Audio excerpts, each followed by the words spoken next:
Hey guys, today we're going to cover Incubus's Wish You Were Here. It's got 3 riffs that we're going to cover. It's got that intro and main riff, which also functions as the chorus. Then we have a little single note picked line that comes in on the verses, and then another little interlude bridge riff that's really going to get you familiar with strumming some octave shapes. So let's get into that. But before we do, if you love tabs with all of your songs that you're trying to learn, don't forget to subscribe and hit that notification bell. And here we go. At about 10 to 11 seconds in the song, the main riff really kicks in when the guitar goes full on distortion. So let's cover that main riff at that point, because the first 10 seconds of the song, the riff plays once before the main distortion happens, but there's some slight differences in that very first rotation that is easier for you to understand and for me to show it to you once we've already covered the main riff. So that main riff that also functions as the chorus, which starts at about 11 seconds.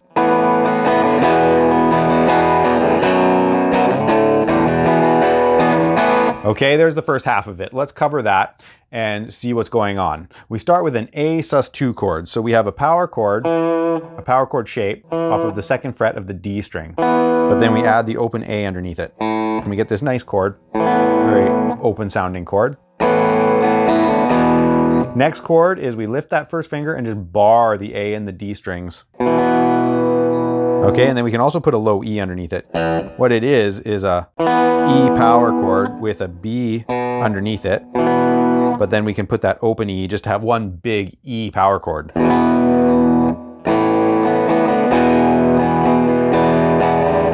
Then we move that shape down, so what we have is a B power chord with F sharp in the bass, and then we slide that up to a D power chord with A in the bass. So that's a cool little shape that we're sliding around.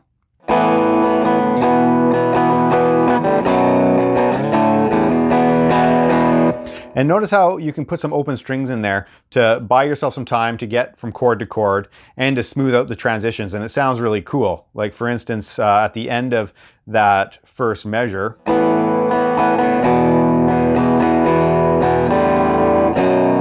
can put in some open strings there, and when it's the right tempo, you don't even notice, and it really adds to the riff. So let's keep going here. We're almost through this riff.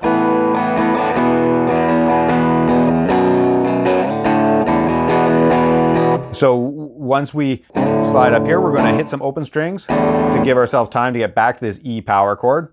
And then we just repeat these first 2 chords. And then we kind of do the same idea of sliding up, but instead of doing this B with F sharp in the bass, we're going to do an F sharp power chord. So we're going to slide up an actual power chord shape now to an A power chord. Okay, and then all we do is we hit some open strings again to get ourselves some time to get back to this E power chord and strum that.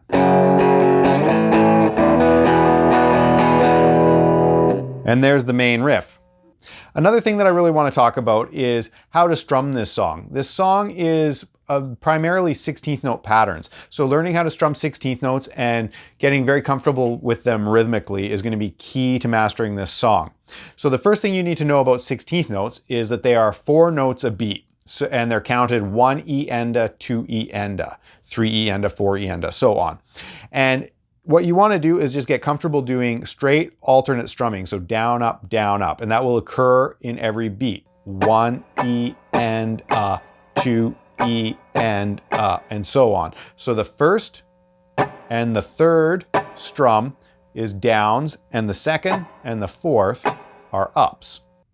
Now, when you look at the tab, if you can analyze every beat in terms of where are those 16th notes lying, then you just put in, okay, that would be on the first or the third, you know that you're going to be doing downs, and if it would be on the second or the fourth 16th notes, you're doing ups.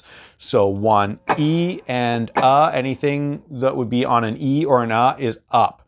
So that's how I'm getting my strum pattern when I play this. If you notice, my pick hand is just doing this all the time. It doesn't stop, right? I'll just quickly play a couple of measures and you can see that.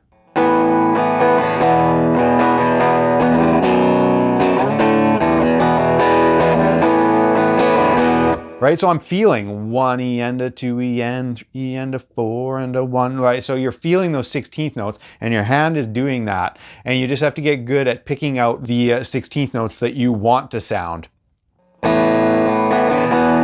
So you can even count this out to yourself really slow. 1 E and a 2 E and even if you just tackle 2 beats at a time and figure out where the up's going to be, where the down's going to be, count it out loud to yourself, go slow. It's not going to take you long to get it. If it's a huge challenge for you, that means it's going to be huge growth really fast. So be sure to do that. And once you have 16th notes mastered, you're going to look at stuff with 8th notes and it's going to be a breeze. We just have to talk about a couple of slight differences that happen in the very first 10 seconds of the song. That very first time through the rotation, just a couple of things to take note of. First of all, you're not going to want to be strumming all the strings like you do really aggressively when that distortion comes in. You want to have it kind of relaxed and just pick 1 or 2 strings.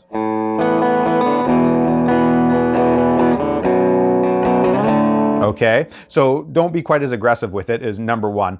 The second thing is in that second measure, if you look at the tab, you'll see that we're not hitting an E power chord. We're hitting an E sus4. And you can really hear that the A, or what would be the 2nd fret on the G string, you can really hear that in the recording as opposed to the 4th fret in the rest of the song. So that second measure, and then you're pulling off. So you can really hear that.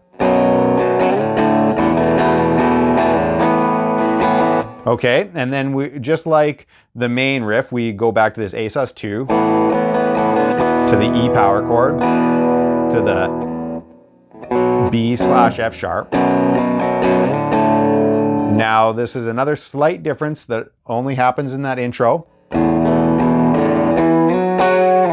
We strum an octave here, so you're going to have to be pretty quick about this, where you hit on, starting on beat 3 of that measure 4, we hit some open strings. So you want to get open strings at the beginning and end of that beat. 3 E and and then you want to skip up again to this octave shape. And that octave shape is your first finger is going to be on the 7th fret of the A string, and I use my pinky for the 9th fret of the G string. So you really only want these 2 notes to be sounding. Okay, and that happens to be an E octaves apart. And now this first finger, the trick with these octaves is to have all the strings muted off, and that's really accomplished mostly by the first finger. If you're fretting it properly, that first finger butts up against the bottom string to mute that off. And it also lays down across the 4th string and the top 2, so that if you were to strum, you only have that 5th string ringing. Okay, and then you add your pinky. And even if you were to strum all 6 strings, you only have those 2 notes. So then you can be more aggressive with it, dig in, make it sound cool. Right? You don't have to be like, just hoping. So just practice that muting. It's going to take a while. I know it's a little source of frustration for a while, but you will get better at it as long as you're aware of what needs to be done. Okay, I'll just quickly play that last measure up to speed so that you can see it one more time. And now we get into the verse riff, which is a pretty cool single note pick line. And let's see how he plays this.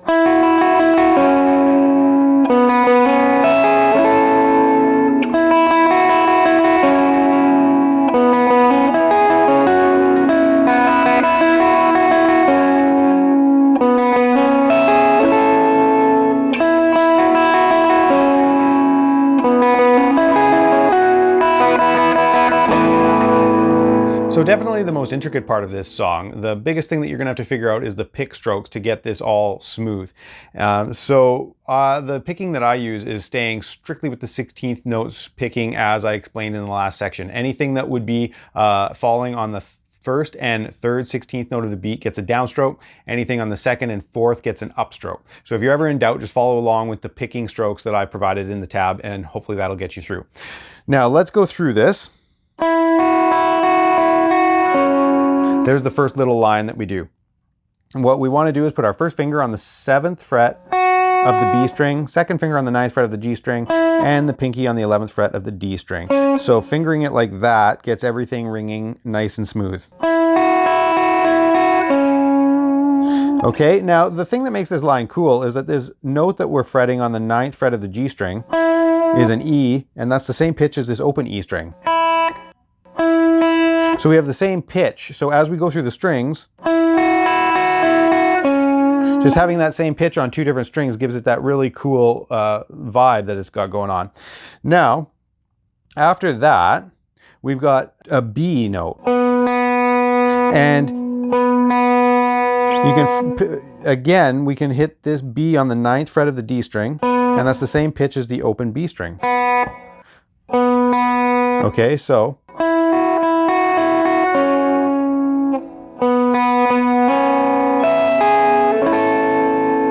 So what you want to do is pick that B note, and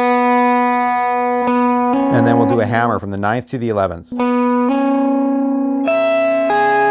And now we want a bar on that 9th fret so that when we do the hammer, we can grab that high E string with our pinky and then come back to the B string that we've got barred on the 9th fret. And then our second finger goes down on the 10th fret, and we can strum 2 or 3 strings there to get a nice little ringing chord. And then we double pick that E again and repeat that little phrase that we have going on. And then that next bar changes a little bit. We start with that hammer, and then we do bar the 9th fret, and then 2 notes on the 11th fret, back to the 9th fret. And then it just repeats. And then the 4th time, that plays 3 times exactly like that. The only time that changes is a slight variation at the end of the 4th repeat where you do this.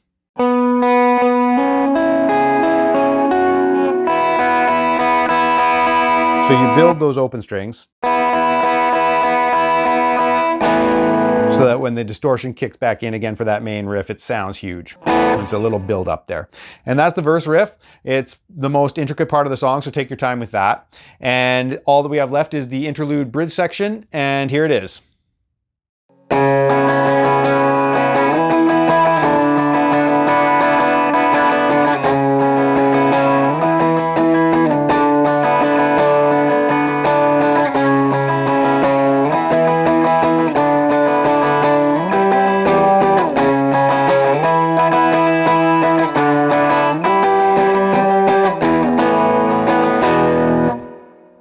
This riff comes in shortly before the 2.5 minute mark in the song, and it's comprised completely of octave shapes. So if octaves are new to you and the muting thing is new to you, then this is going to be a great workout. So what we've got is primarily 3 octave shapes that we're sliding around. Off of the A string on the 4th fret, the 7th fret, and the 5th fret.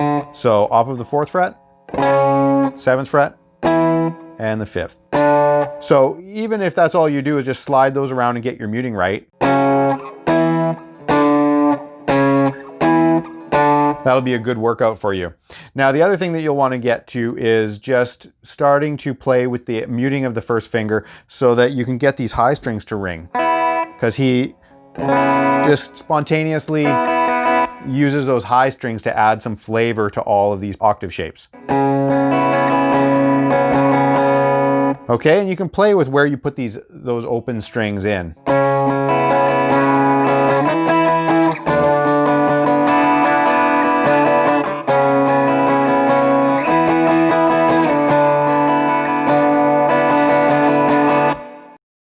So that's really all that's going on. At the end of the 3rd and 4th rotation, he slides up to get the octave shape on the 10th fret.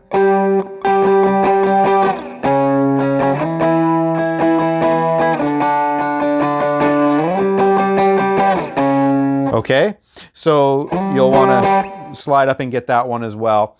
And the only other thing is, again, strum pattern is just make sure that you're keeping that steady 16th note strumming going. 1 E and 2 E and so the first and third 16th of every beat would be a down, and the second and fourth are an up. 1 E and once you have that a handle on just keeping that rhythm going with that fret hand, then you can vary those rhythms a little bit too. You don't have to play them 100% exact, and the more that you play those 16ths, the more comfortable you'll be with doing this.